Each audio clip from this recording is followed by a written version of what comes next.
So welcome everyone. Thank you so much for coming to our session.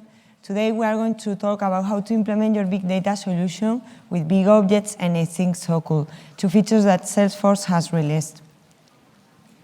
My name is Alba Rivas. I work for Financial Force. I'm architecture lead of supply chain management product area, and this is my email and my Twitter handle in case that you want to contact me later. Also, I'm a Salesforce MVP and the South Spain developer group leader. Good morning, everyone. I'm Agustina Garcia. I work as principal software engineer at Financial Force. I'm also Salesforce MVP, and you can also find there my information. Financial Force is the #1 cloud ERP, and for SFDC customer using Financial Force is a no-brainer because we seamlessly connect their front office activities with their back office. We have different products like financial management, products automation, and some others. We are more than 700 employees across the globe, and our headquarters is here in San Francisco, but we also have offices in UK, in Harrogate, and in Granada, Spain, where Alba and myself are based. Finally, let you know that we are under recruiting, so come to visit us at booth number 324. And this is the agenda. We are going to start with a quick introduction about big data. We will continue with a use case that helps us to explain to you these two features, big object and Async SOQL. Finally, you will have some takeaways. Big data. You choose a session that includes this word, big data, but what is exactly that? In order to understand it, you need to think about the current needs that the IT sector is having. Every single day, we have more customers.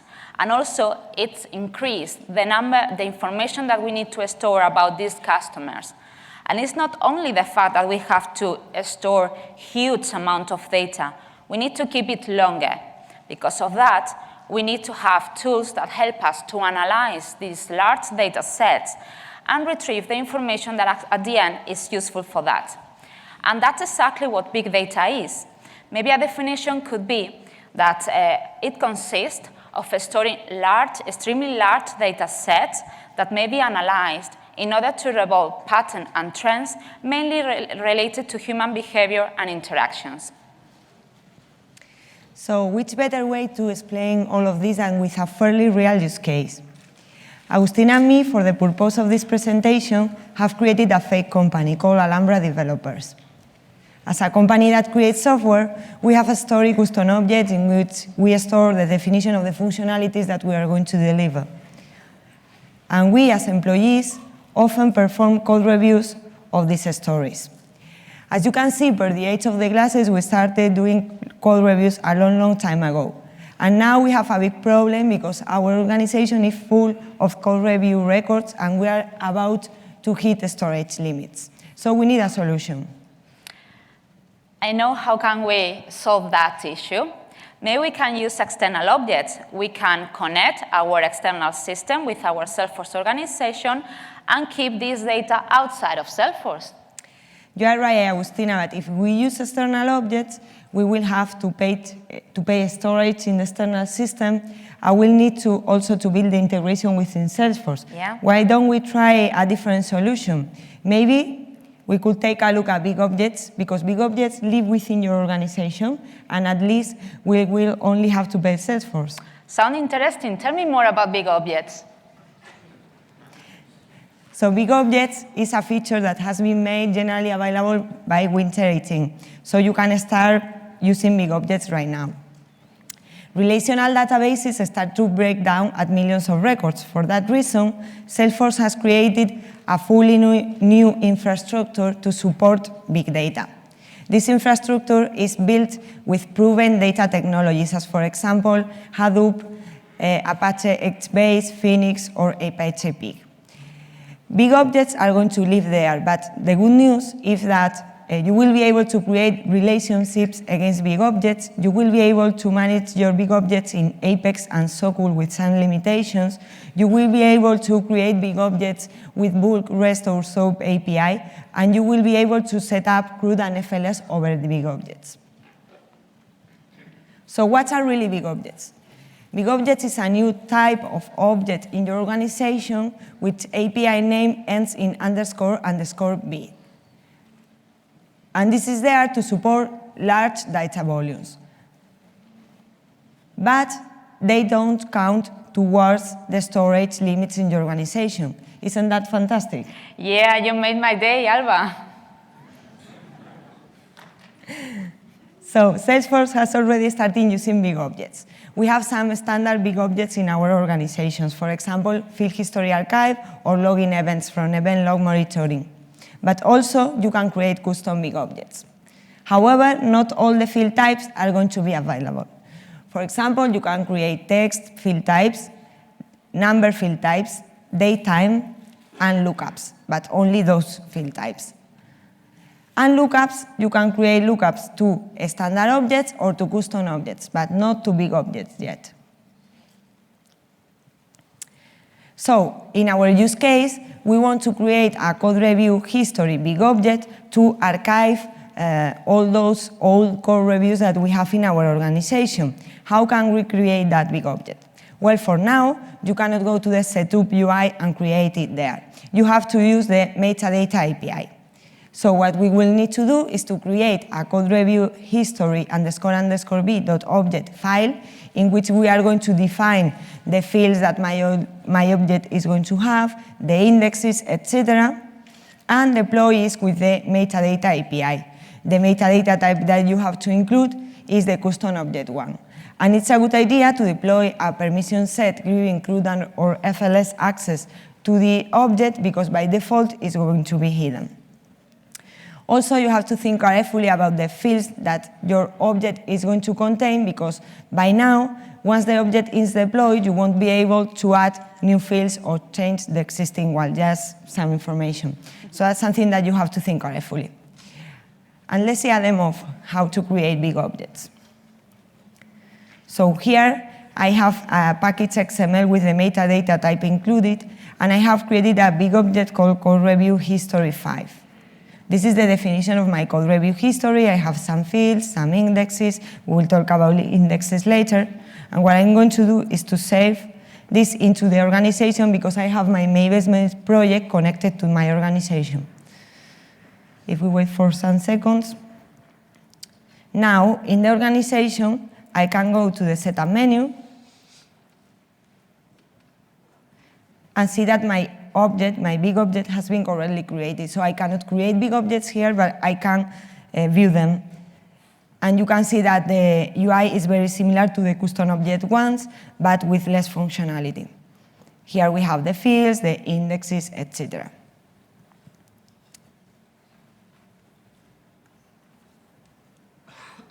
So continuing with the presentation, now we have created our big object in the organization and we want to start creating records there.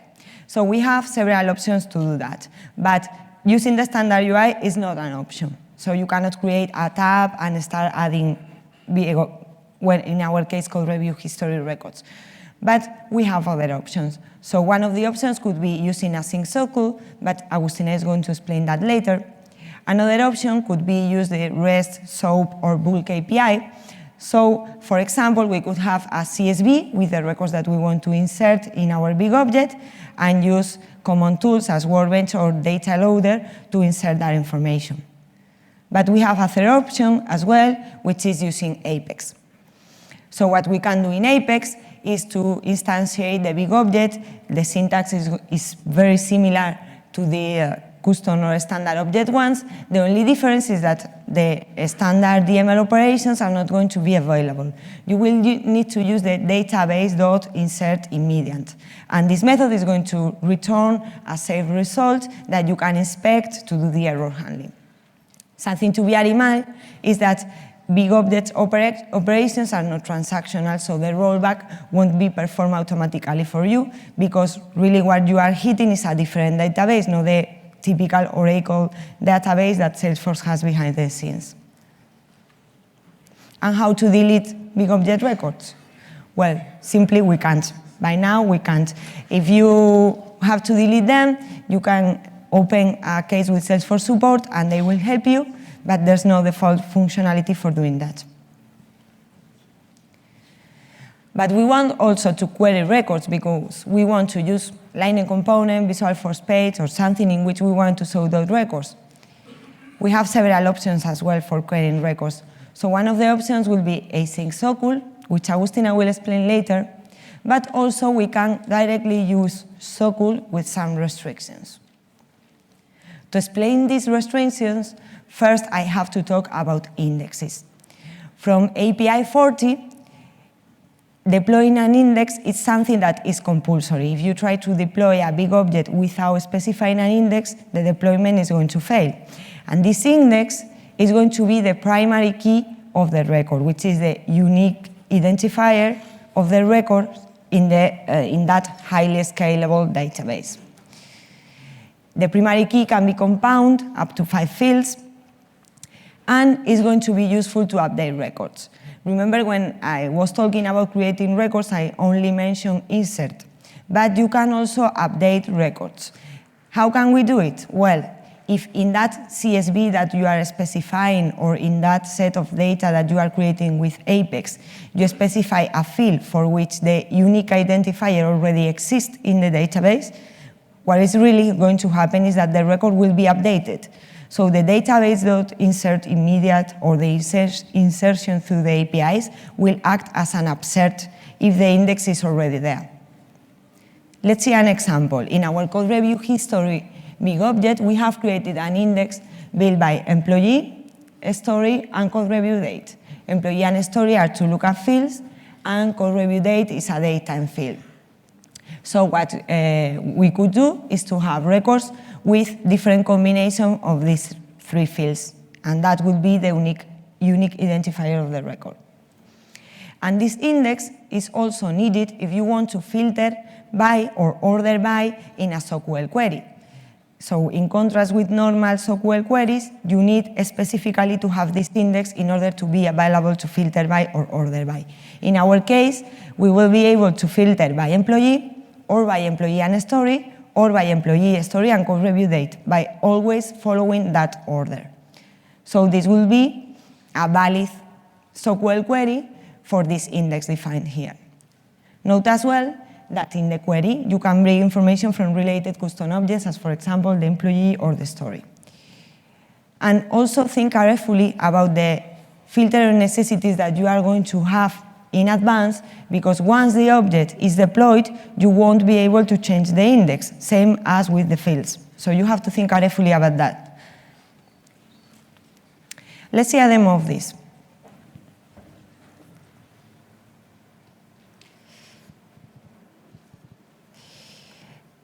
Okay, so this is our organization in which we have some stories and employees and code reviews, and we have already archived code review records into code review history big object. As the standard UI is not available, we have decided to create a Lightning component. In this Lightning component, we are simply showing all the code review history records that we have in the organization, and we have a section here in which we can add new code review history records.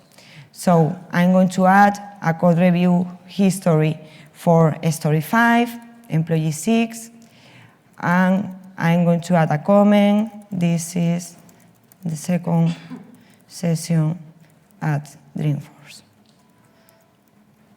So if I add this record, I can see that the record has been correctly added into the Lightning component. Which is the code of this component? Well, this is simple. It's a simple component in which we are using Lightning layout to reference, to iterate over a list of records returned and show the information that we want to show in the table. And the important thing to know is that on the component initialization, we are calling a method in the client-side controller called load code reviews. This method is this one here. It's simply calling the server and loading the result into a variable, which is the one that we will iterate in the component. So let's see the server-side component controller, and this is the method that we are calling to read that information. As you can see, the query is exactly the same that the one I had in the previous example. And what about this section for adding new code review history records?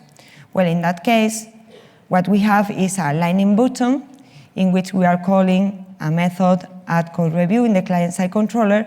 This method, again, is simply calling the server and refreshing the view to load the newly created code review history records. And if we take a look at the method in the controller, in the server-side controller, we can see that, again, the code is the same than the one that we have in the slide. So we are using a database insert immediate to insert the records in our application.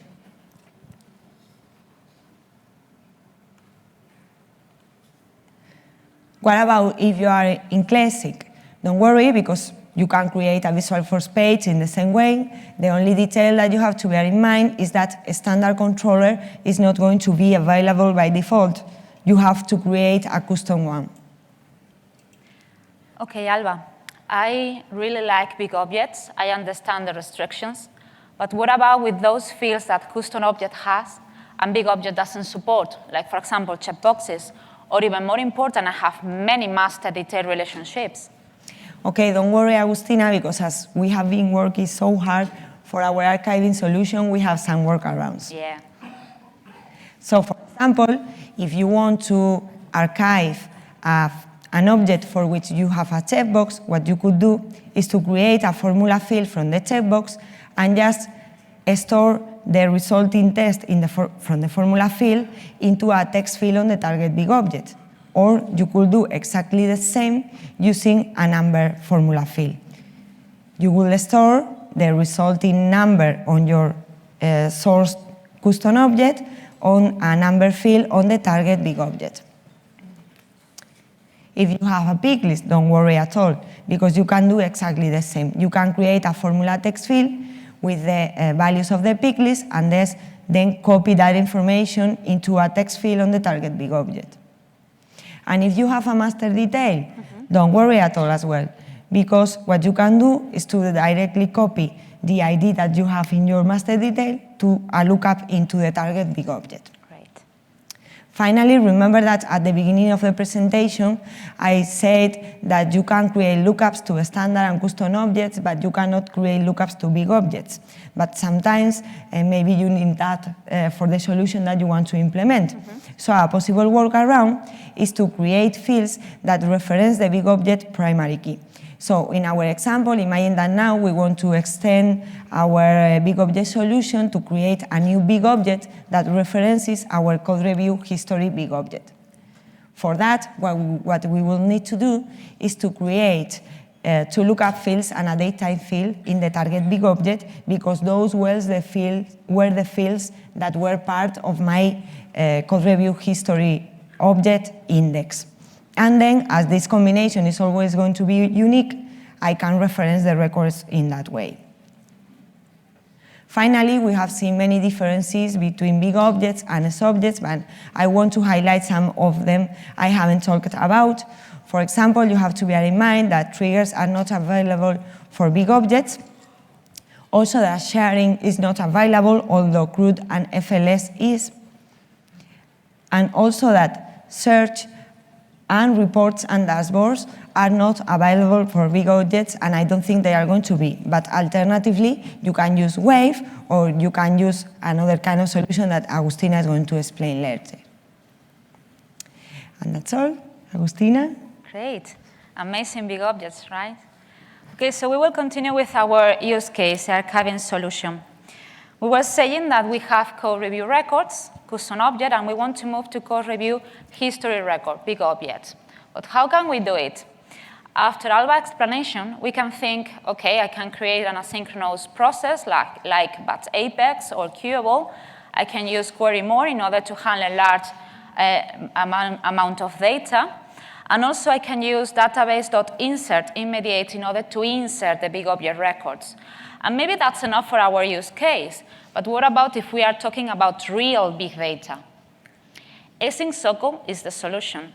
This functionality is generally available, but just part of it by winter 18. But there is some other part of the functionality that is still in pilot. So please keep in mind that maybe something that I say today doesn't go live by the time that the whole functionality goes general available. So what is exactly Async SOQL? This is a feature that allows you to run SOQL queries in the background so that you can handle millions or even billions of records without hitting governors or timeout limitations. This feature is implemented as RESTful API. And then do I have to do a REST API call? Yes. And do I have to specify the body in JSON format? Exactly, Alba. And you say there are no limitations. Well, keep in mind that you can only call one async SOQL at a time, but there is no limitation on the number of calls of execution per day. Also, I would like to tell you about the type of objects that support this feature. For that, let me explain a little bit more about Async SOQL. Async SOQL allows you to read and create or update records in a single call. However, delete is not available yet. So by the time the beginning, our solution, our archiving solution, at the end, try to remove data from our organization, but that part should be done with a different technology. So let's back to the objects. With Async SOQL, we can read and create standard objects in one go. We can read and create custom objects, records. We can read standard records and create custom object records, and on the other way around. And with big objects, the same, from big to big, from big to standard and custom, and from them to big object records. But what is general available and what is in pilot? If we try to read big object records and create standard records or custom one, that's fine. That's general available right now. However, if I try to read standard records or custom one and try to create any of these type of object records, it's in pilot. Okay? So let's start seeing a little bit of code. How can we work with Async SOQL and so on? For that, instead of going to see the archiving solution use case, let us start with something really simple. I have a custom object called vendor, and I would like to move from accounts to vendor records. Right now, with the current solution that we have that we know in Salesforce, we need to do a simple SOQL against account, store the data in a list of accounts, iterate in a loop over every single account, and create the vendors. But with Async SOQL, we have to do an HTTP post request, and the body looks like this one. At the end is a string in JSON format, several pair of key values that help us to do this post.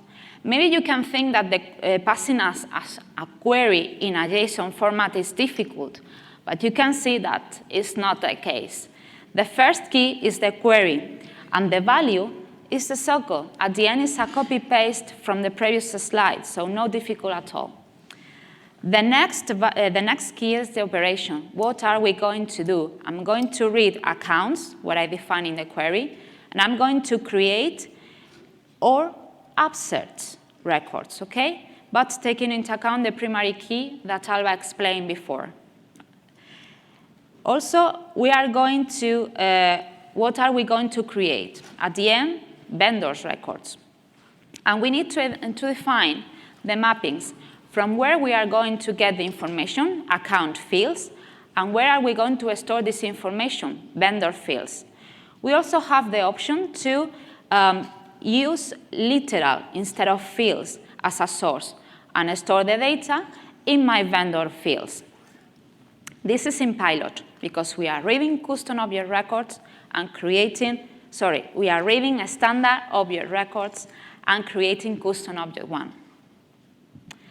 And how is the HTTP call, the URL that we need to create for that? Simple. We need to provide our instance name, and at the end, async queries. That's all. But if we try to run this example, it doesn't work because right now Async SOQL doesn't support compound fields. So if we continue with the example, I remove my compound fields from account, so just select name from account, and the response should be something similar to this one. The first value that appeared as a response is the background job ID. Remember, we are running an asynchronous process, so there is an ID related to a job that is executing in the background. We can also use this global variable in order to be stored somewhere else. So if, for example, I want to use it as the country instead of Spain, we can do it. We have some other information, and one of them is the status. The very first time we have new, but then moves to some other, running, completed, failed, whatever. I missed one of them. One of the fields that the response provides is the message. In the case that by the time that we click the execute button, at the end, the body is, we double check the body and see if there could be any issue. For example, it's realized, when I did this example, it realized that the vendor name size was too short in order to store all the account name values. So directly stop the process, doesn't start even, and provide to me this error. As I said before, we have an asynchronous job, a background job. So how can we look how is the process of this job? Alba, what do you think? Well, maybe we could go to the setup menu and go to the Apex job tab, or maybe we could do a query against the sync Apex job object. That could be, this is a good answer, actually. But Async SOQL is not using the current object that we know for but Apex or queuable, and it doesn't use Apex job screen either. There is no standard UI right now in the organization in order to see this information. But there are two options in order to get that data, how my job is working. So first of all, we can use the job ID that we get as the response and do an HTTP GET call passing the job ID at the end.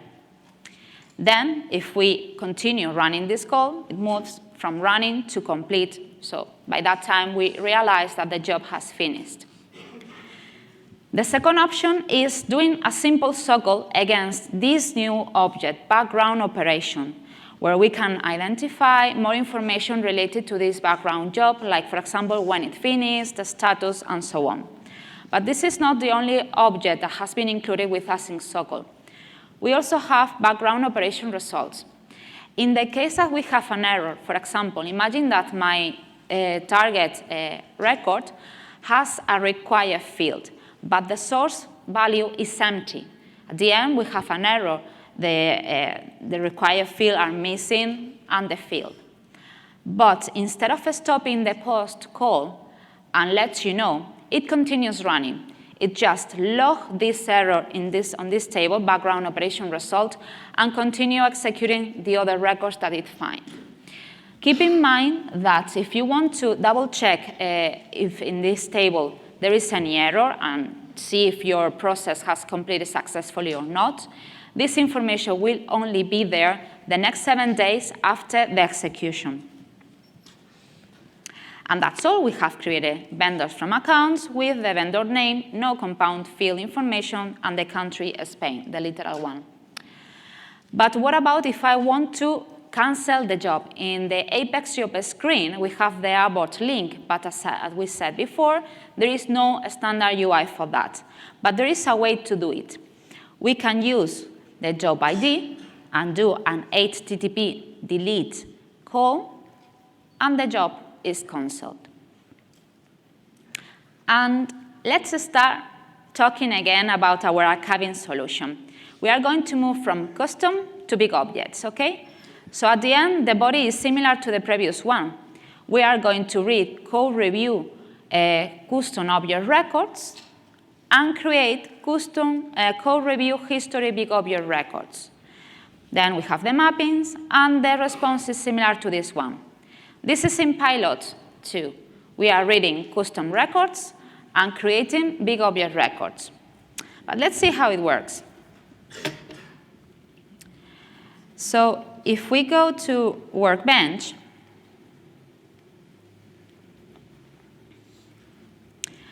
the first thing that I will show you is a SOQL against the big object record. Okay, so you can double check how many records we have right now.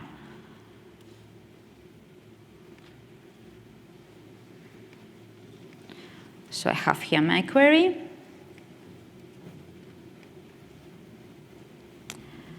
And let's look for all of them.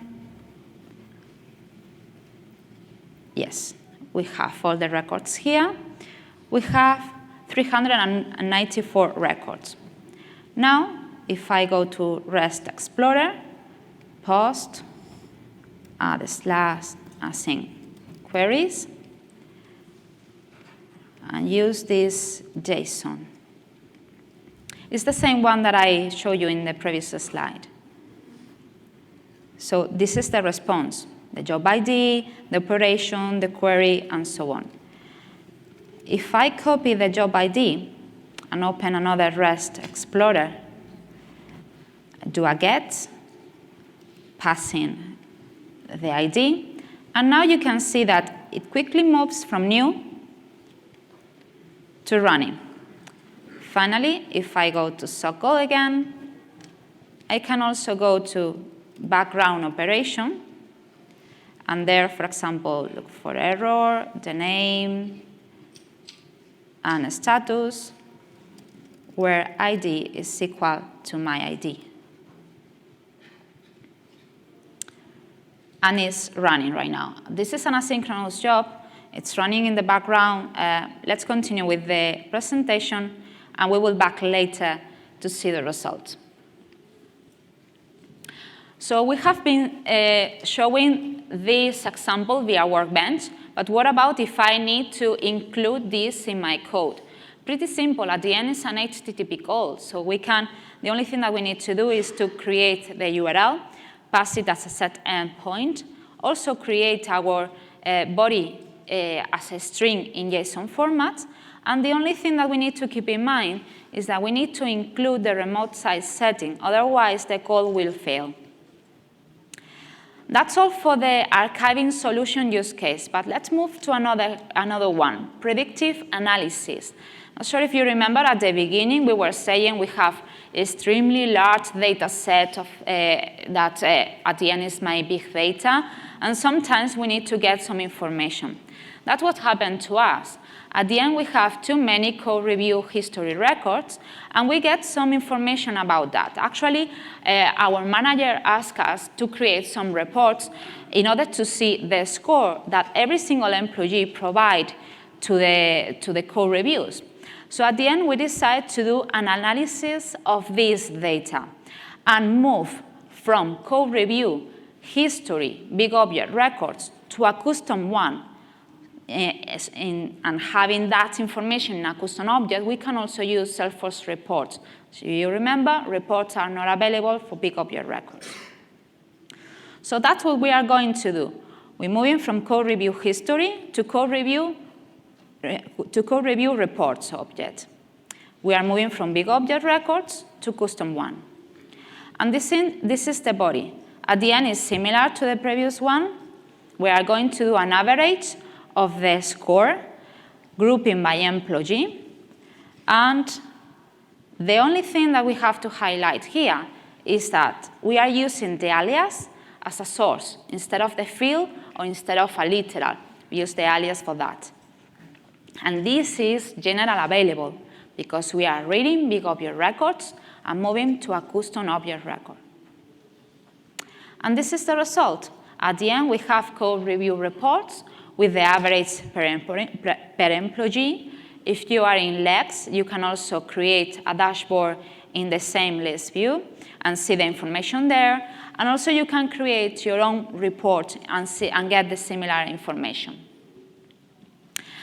Maybe you are wondering right now, okay, which is the main difference between using Async SOQL and create an asynchronous process, but Apex, Queueable, plus a simple SOQL, and insert immediate in order to insert or create big object records. The main thing is that probably when we have just few hundred of records, the performance will be better, okay, that using Async SOQL. But you also have to handle your own, to do your own error handling. However, with Async SOQL, you have a better performance with really high volumes. I can give you some numbers. I ran this like 2 years ago, so probably right now it's much better, but I was able to archive 14.5 million of records in 4 hours. That's big, that's huge. Also, it provides its own error handling. You have the background operation result, and you get all the errors there. Maybe it's not the best way to do it because you want to include more information in your error. Okay, you can customize as well, but at least you have something that provides to you errors. And also, when I say no need for indexes, it means that with Async SOQL, if you do a filter and you are not using the indexes, it works. However, with big objects and simple SOQL, you need the indexes in order to do that. The main difference is that if you use Async SOQL with the indexes, the performance will be much better, but doesn't mean that it will not work. Before going to the last slide, let me double check if the operation finished. Hopefully, and we can see, yes, it's completed. So we run the query again. Remember, we are less than 400 records.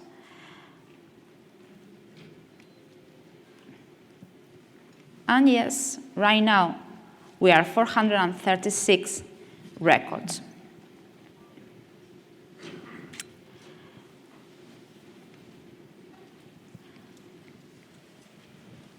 Finally, takeaways.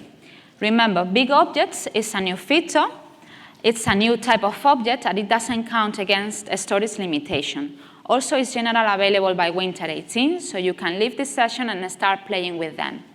Async SOQL allows you to run a SOQL, simple SOQL, in a background way, so you can handle millions of records without hitting governors. This feature is part general available, but there are some other pieces that is still in pilot. Also, let you know that Salesforce Big Data infrastructure has been created with the mix of these two technologies, big objects and Async SOQL, and it has an extra cost. So if you need to know more about these prices, please contact Salesforce in order to get this information. Finally, links to the documentation. Obviously, you also have this GitHub repo when you have every single thing that we show you today. Metadata, Lightning components, the visual for page, the JSONs, everything is there. Don't worry if you don't get this slide right now, because we are going to attach the presentation into the chatter post that is related to the session today. Finally, you have a couple of blogs, our blogs, where we talk about big object. There is one released, and we are planning to release some other about Async SOQL. And that's all. Thank you so much. It's time for questions.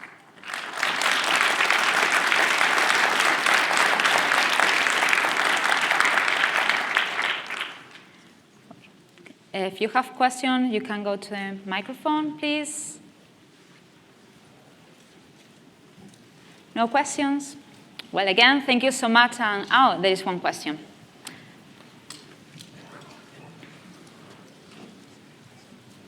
Hi. So you mentioned that currently in pilot phase, it's only like from big objects you can actually store the data into, you can bring the data into custom objects, right? Not the other way around. Yeah, you can do it both ways.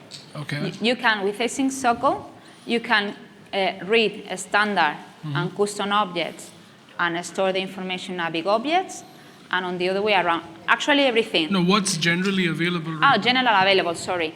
General available is when you read big objects and you create whatever.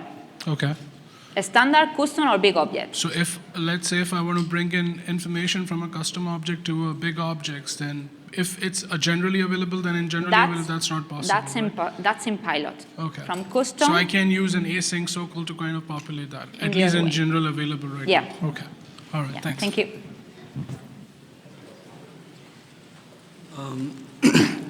What is the limit for, does that occupy the standard size, the big objects, or? At the end, it doesn't count the storage in the organization. Okay. So there is no limitation there. Actually, big objects are stored in another database infrastructure. Okay. We are not aware of that. Not sure if you, we have here, have the pleasure to have the product manager and the team, so not sure if you want to. Big Objects has its own bucket of storage, so it doesn't have against standard data storage. But if you look, actually now, if you all look at your orgs, Enterprise Edition, Unlimited Edition, go to storage usage page, there's now a third bucket of Big Object storage. You've got 1 million records automatically by default, or play and try and mouse, and then you can expand that by talking to the account team. Okay, thank you. Great. Okay, I have some questions. One is related to when I saw the error results, for instance. I saw you can have like the description for the error, but maybe only a set of records do comply for this error. So is there any granularity that we can have for all the errors, like only those records are not meeting the requirements to push the records in the insertion or whatever? In the errors, in the background operation result, I think that we only have information about the error and the field, but not the record. Oh, okay. And I also have another question regarding to maybe you have the case when you want to make backups of your information using this functionality, and maybe you want to do it in a yearly, for instance, basis. So maybe you want to create your objects with underscore and the year number or whatever. Is it possible to create those objects dynamically with Apex code or by some kind of mean? It's metadata. I think currently it's only made through metadata API. Right, there's work going on to expose metadata API through Apex. There's the initials been around settings, I think, and that will look to expand. So some interesting things will happen there. But that's mostly metadata API and Apex support as opposed to big objects. Okay, great. Thank you so much. What time is it? Hi, I have a quick question. Can we use this with platform encryption? I don't think so. It's No, something no. that we were asked yesterday, and today we have asked them, and it's not possible. Okay, It would be great. Maybe we can talk afterwards. I'd love to hear the use case of what's driving that need for platform encryption, because it's work we want to do. It's just a matter of when. Okay, thank you. Yeah. You have one primary key. Can you have alternate keys? on a big Not object? for now. You can have a primary key built of 5 fields. Right, just the and one. Just one for now.